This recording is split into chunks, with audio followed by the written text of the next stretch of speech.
We continue now at the top of Daf Tazayin Amud Aleph in Meseches Nazir. This is Nazir Daf 16a. On the previous summit, Rabbi Yochanan said that if a Zav is counting 7 clean days and on the 7th day he sees an emission, so it doesn't undo his count. Because we say that the Tumah is just Mikanu Lahaba, the Tumah that's created by that emission is just from that point in time and forward.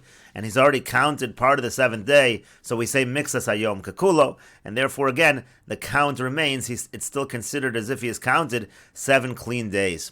And Rabbi Oshia, he responds to Rabbi Yochanan, he says, V'yamar lei, said to him, Rabbi Yossi koikev asich, that Rabbi Yossi, he also goes like what you say. D'yamar mikanu l'haba mitami. Rabbi Yossi also says that the tumah, by the time of the emission, the tumah that's created is only mikanu l'haba. It's only from that point in time forward, and it is not retroactive. And so the Gemara says, Rabbi Yossi l'mafrehu d'amar. And so you see also the question here, the same question as the previous summit. How can you say that Rabbi Yossi says mikanu lahaba? Don't we have an explicit bryce on the previous summit where Rabbi Yossi says the tumah is retroactive? And so therefore you see that what does Rabbi Oshia understand within Rabbi Yossi? My l'mafreya. What did Rabbi Yossi mean when he says that the tumah was l'mafreya? That was only midrabbanan. That was just a stringency from the rabbanan. And the Gemara continues, Rabbi Yossi michdi savar mixas hayom kekulo. If Rabbi Yossi really does hold mixas hayom kekulo, that part of a day is considered to be like the entire day. So zava gemura demaisa karban hechim ashkachasla. How will we ever find that a full-fledged zava, and a full-fledged zava refers to a zava who sees the blood for 3 consecutive days, again, during the time that's not the time she's expecting her period. But how is it that she's ever going to bring a karban? Because kevan dechazia bepalge deyoma, when she sees midway through the day, so idach palge deyoma salik lalashimor, that first half of the day is considered a day where she was considered watching for purity, and part of the day is considered like the whole day. It's like she went through a whole day where she was pure. It would be an interruption in the 3 consecutive days. You're never going to have 3 consecutive days where she sees this blood. And so the Gemara says, if you want, I could say, that she's actually flowing for 3 straight days. That could be a situation where you have a full-fledged zava, even if you hold mixas hayom kekulo. And if you want, I could say another answer. She sees 3 days in a row near sunset. The lo havoy shows the solik leminyana. So you don't have that time period at the beginning of the day to be a mixas hayom kekulo, that it would be considered to be like a pure day. And Rashi explains, Rabbi Yossi michdi savar mixas hayom kekulo. It seems that Rabbi Yossi holds mixas hayom kekulo. Rashi points out there was another approach within Rabbi Yossi on the previous summit. However, Rashi says, the chol haidek meshaninan le'el de mikanu la'aba mitame, that other approach that we had within Rabbi Yossi, that Rabbi Yossi holds from the moment of the discharge and on, there is tumah and it's not retroactive, but that approach, shinuye dechikininu, that approach is a forced approach, umiu shmaitan isa karav. Really, we follow what Rav says again, mixas hayom kekulo, that's what Rabbi Yossi holds. And so the Gemara asks, Zava Gemura deba'inon gimel yamim resufim, the idea of a full-fledged Zava requiring 3 straight days, kedar mitola akasav as Zava b'yamim, like we said earlier, it goes by the days, consecutive days. How do you have that? Let's say on the 2nd day, so she sees blood at noon and onward, so idach palga to be boker at chatzos, that first half of the day, that was the day she was watching to see if she's pure, and that counts like a whole day in purity. That should therefore be an interruption. So therefore, again, how are you going to have a situation of a full-fledged Zava? And Rashi continues, either the blood is flowing the entire 3 days straight. And Rashi continues, the Gemara said, if you want, we could say another answer, at bein hashmashos, near sunset, at that point she sees the blood, let's say it's Shabbos after sunset when she sees, so the whole Sunday she's going to be tamei.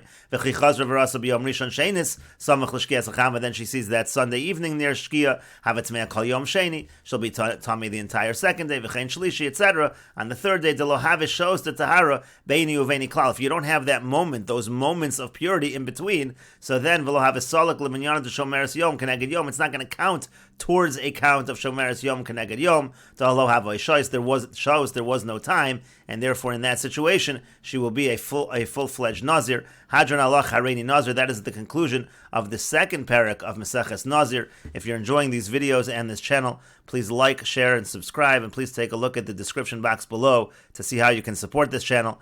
And we will now begin the 3rd parak of Meseches Nazir. And the Mishnah says, Misha Amar Hareini Nazir, if somebody says, I'm a Nazir, Megaleach Yom Shloshim Ve'echad. So then he shaves on the 31st day. The assumption is that the term of Nazirus is 30 days. Vimgilach Liyom Shloshim. Now if he shaves on the 30th day, Yatsa, he still fulfills his obligation.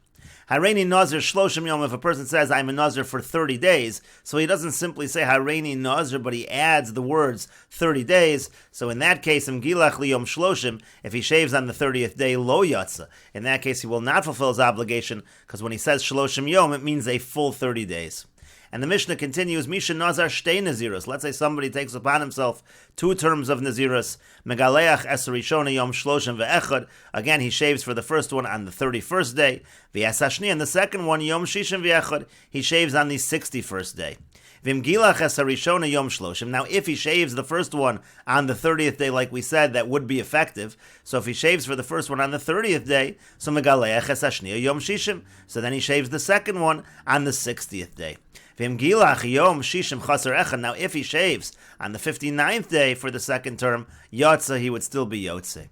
And the Mishnah continues, Vizu Eidos Heyed Rabbi Papias al Misha Nazar Shtei Naziros. And the following was the testimony of Rabbi Papias on somebody who takes upon himself 2 terms of Naziros, Shem Gilach Esarishona Yom Shloshim, that if he shaves the first one on the 30th day, Megaleach Esashniya Liyom Shishim, he shaves for the second term on the 60th day, Vim Gilach Liyom Shishim Chaser Echad Yotze, and again, if he shaves on the 59th day, he is still Yotze. And why is that the case? Sheyom Shel Shloshim, because that 30th day, Ola lo min aminyan, it actually counts for both. It's the conclusion of the first term, but it is also the first day of the next term, and that's why day 59 is still going to be okay. And the Mishnah continues, Misha Amar Hareini Nazir, if somebody says, I'm a Nazir, Nitma Yom Shloshim, if he becomes Tamei on the 30th day, Soser es Hakol, that undoes the Nazirus, he has to do it again. Rabbi Eliezer says, Eino Soser el Shiva. It only undoes 7 of the days, he only has to extend for 7 more days. Hareini Nazir Shloshim Yom. Now let's say a person says, I'm a Nazir for 30 days. Again, by adding the word Shloshim Yom, it means a full 30 days. So Nitma Yom Shloshim. So if he becomes Tamei on the 30th day, Soser es Hakol. So then it will undo the entire thing.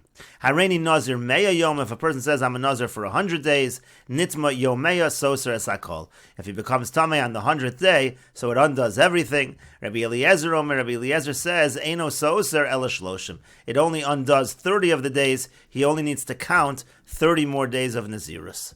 Nitma Yom Meya Ve'echad. Now, if he becomes Tamei on day 101, meaning to say before he brought the Karbanos, Soser Shloshim Yom, the Tanakama says it undoes 30 days. Rabbi Eliezer says, Eino Soser el Shiva. It only undoes 7 of the days. He only needs to count 7 more days of Nazirus. And we will look at the commentary of the Rosh on the Mishnah. Misha Amar Hareini Nazir Megaleach Liyom Lamed Aleph. The Mishnah began, if somebody says, I'm a Nazir, so he shaves on the 31st day. And we had earlier, Machlokas Amoraim, what the standard term of Nazirus is. Is it actually 30 days or 29? And so the Rosh explains how this Mishnah fits according to the different Amoraim. This was also explained earlier in the Gemara. Rav Masna Damar Stam Nazirus Lamed Yom. According to Rav Masna, so a Stam Nazirus is actually 30 days. So therefore the Mishnah makes perfect sense. Hilkach Megaleach Yom Lamed Aleph. That's why he shaves on the 31st day. Bar Pedah, Stam Nazirus Chavtes Yom. Now, according to Bar Pedah, so the standard term of Nazirus is actually 29 days. Really, what the Mishnah should have said is that on the 30th day he shaves. Why does it say 31? This was asked earlier, and the Gemara explained it earlier. It says, if he said 30 full days. In this case, we treat it in that fashion, and therefore we say that l'chatchila, he should do it on the 31st day. Then the Mishnah said, if he does shave on the 30th day, he's still Yotze. Like we just said, according to Bar Pedah, it's fine, because on a Doraisa level, that's really when he should be shaving. It was only a stringency for day 31. Rav Masna, now according to Rav Masna, really the term should be 30 days. Why is it okay to shave on the 30th day? That was also explained earlier in the Meseches. We say mixas hayom kakulo. Part of the day is considered the whole day, so it's considered like he did the 30-day term. Hareini Nazir lamed yomim gilach yom lamed lo yatsa. Then if he actually said explicitly that he's a Nazir for 30 days, so then if he shaves on the 30th day, he's not Yotze. Af bar pedah modeba, even bar pedah would admit over here, kevan de amar lamed yom de ba'inan lamed yom shleim. If he already said 30 days, it means a full 30 days. And then the Mishnah said, Mishama Hareini Nazir v'nitma Yom Lamed Soser es Hakol. If he says, I'm a Nazir, and on the 30th day he becomes Tameh, it undoes everything. Rav Masna Soser min HaTorah. Now, according to Rav Masna, the term of the Nazirs was 30 days, so it undoes everything midoraisa. Umevi carbon tum, he has to bring a carbon even. Levar Pedah Soser midrabanan. According to Bar Pedah, really the term is over in 29 days. This is a derabanan stringency. Atu heichad amar lamed veino mevi carbon tuma. Because of a situation where he would have said 30 days, that's why we're strict over here as well. And since it's only derabanan, there's no carbon that is brought. And the Rosh continues, Rabbi Eliezer Omer Eino Soser El Azayin. Rabbi Eliezer says, if the Nazir becomes Tameh on the 30th day, so it only extends the Nazirs by 7 days, the idea being that it takes 7 days to become pure. And the idea is within Bar Pedah again, the Lo Gazer, Rabbi Eliezer doesn't make that Gezerah. The Tanakama makes a Gezerah, says it's Soser. Rabbi Eliezer says it is not Soser. Ula Rav Masna, if we're following Rav Masna, Mishum Desavar, Mixas Hayom Kekulo. Same basic idea. Rabbi Eliezer says Mixas Hayom Kekulo, so really the Tumah is considered to have happened after the term ended. V'Rabbanan Leslo, Mixas Hayom Kekulo, Ela Achar Shehevi Karbonosov. According to this approach, the Rabbanan don't hold a Mixas Hayom Kekulo if the person has not yet brought his karbanos. Hareini Nazir Lamed Yom, let's say a person says, I'm a Nazir for 30 days, V'nitma Yom Lamed becomes Tameh on the 30th day, so Sarakal, that undoes everything. Again, Dekevan Damar Lamed Yom, Ba'inan Shleimin V'lo Arminan Mixas Hayom Kekulo. Since he actually said 30 days, it needs to be a full 30 days. We don't say Mixas Hayom Kekulo. Rabbi Eliezer Omer Eino Soser Ela Lamed. Rabbi Eliezer says, no, it only is going to undo 30 days. Kididarish La'el, this is like he darshans earlier, Nitma Biyom Melos, if the Tumah happens on the day of the term where the term is ending, Tain Lo Toras Nazirus. So you have to give him another standard term of Nazirus. That's the idea of 30 more days. And finally, the Mishnah said, Nitma Yom Kuf V'Alef Soser Lamed. Let's say he becomes Tameh on the 101st day, in the case of the 100-day Nazirus, so then it's going to undo 30 days. Midrabanan Gazru, this would be a Gezerah Midrabanan, Sheyistor Yom Teglachas Atu Yom Kuf. That since it's the day of the shaving, since on the 100th day it would undo, so on the day of shaving, the day 101, it also undoes. V'lo Gazru Sheyistor Ela Kestam Nazir. But they say it only undoes to the extent that he has to observe a Stam Nazirus of 30 days. And the Mishnah concluded, Rabbi Eliezer Omer, Rabbi Eliezer says, Eino Soser El Azayin, in a case where he becomes Tameh on the 101st day, he only has to extend the Nazirs for 7 days. Rabbi Eliezer Lataimi, this is Rabbi Eliezer according to his opinion, De'afilo B'yom Lamed Lo Gazrin, and even if it was the 30th day, we do not make such a Gezerah. And the Gemara says, Misha Amar Hareini Nazir V'nitma Yom Shloshim. Again, the Mishnah said, let's say somebody says, I'm a Nazir, and then he becomes Tameh on the 30th day, Soser Es Hakol, according to the Tanakama, it undoes the entire count. Rabbi Eliezer Omer Eino Soser El Shiva. Rabbi Eliezer says it only undoes 7 days, meaning he only has to extend the Nazirus for 7 days. Rashi over here says, Rabbi Eliezer Omer Eino Soser El Shiva. As we said, Kadesha Yavi Karbano Betara. The reason you have the 7 days is in order for him to become pure. That way he can bring his carbon in purity. And we will continue with this discussion in the next video on Daf Tezayin Amud Beis.